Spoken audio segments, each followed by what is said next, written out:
यूसुफ के बारे में सोचिए, जिसे जेल में भुला दिया गया, अपने ही भाइयों द्वारा धोखा दिया गया, लेकिन परमेश्वर ने उसे ठीक समय पर फराओ के सामने खड़ा किया और एक ही दिन में वह कैदी से प्रधानमंत्री बन गया। यही तरीका है परमेश्वर का। वह तब लोगों को आपके जीवन में लाता है जब उनकी सबसे अधिक आवश्यकता होती है। शायद कोई मित्र,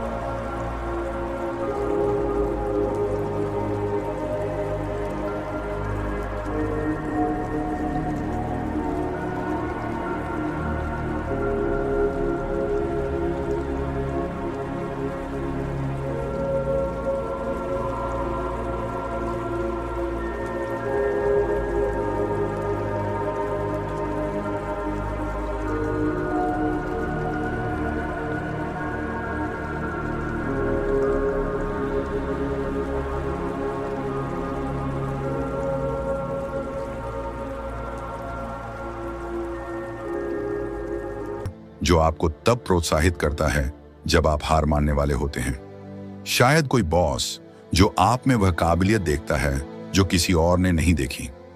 शायद कोई अजनबी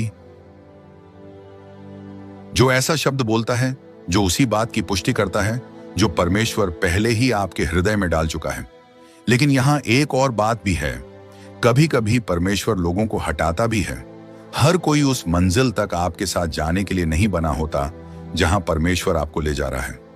यदि कोई आपके जीवन से चला गया है तो उनके पीछे मत भागिए। यदि कोई मित्रता अचानक समाप्त हो गई तो उस पर भरोसा रखिए कि परमेश्वर जानता है वह क्या कर रहा है।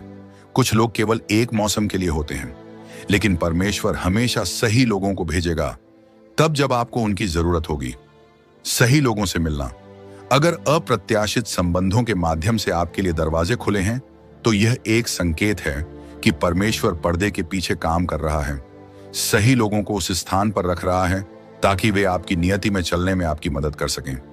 इसे हल्के में मत लीजिए, इसे नजरअंदाज मत कीजिए। इसे परमेश्वर के हाथ के रूप में पहचानिए जो आपको ठीक वहीं ले जा रहा है जहां आपको होना चाहिए। जीवन में ऐसे पल आते हैं जब आपको लगता है कि आपके पास देने के लिए कुछ भी नहीं बचा है। बोझ बहुत भारी होता है, दर्द बहुत गहरा होता है, बाधाएं बहुत अधिक होती हैं। आप उस बिंदु पर पहुंच जाते हैं जहां आप सोचते हैं अब मुझसे और नहीं होगा, लेकिन किसी तरह आप आगे बढ़ते रहते हैं। किसी तरह अगली सुबह आप उठते हैं और फिर से उस युद्ध का सामना करते हैं। वह किसी तरह आपकी अपनी ताकत नहीं है, वह परमेश्वर है जो आपको थामे हुए है जब आप स्वयं खड़े नहीं हो सकते।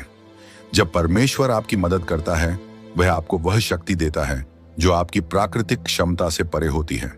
बाइबल कहती है, परंतु जो यहोवा की बाट जोहते हैं वे नया बल प्राप्त करेंगे। वे उकाबों की नाई उड़ेंगे, दौड़ेंगे और थकेंगे नहीं, चलेंगे और मूर्छित न होंगे। यशायाह 40:31। इसका अर्थ यह है कि जब आपकी शक्ति समाप्त हो जाती है तब परमेश्वर की शक्ति कार्य करना शुरू करती है। दाऊद को देखिए, बस एक चरवाहा लड़का जो एक विशाल योद्धा के सामने खड़ा है। उसके पास कोई कवच नहीं था, कोई सैन्य प्रशिक्षण नहीं, कोई ऐसा प्राकृतिक गुण नहीं जो उसे लाभ दे, लेकिन उसके पास एक और बड़ी चीज थी, परमेश्वर की शक्ति। और वही शक्ति एक चरवाहे को, एक दानव को हराने वाला योद्धा बना देती है।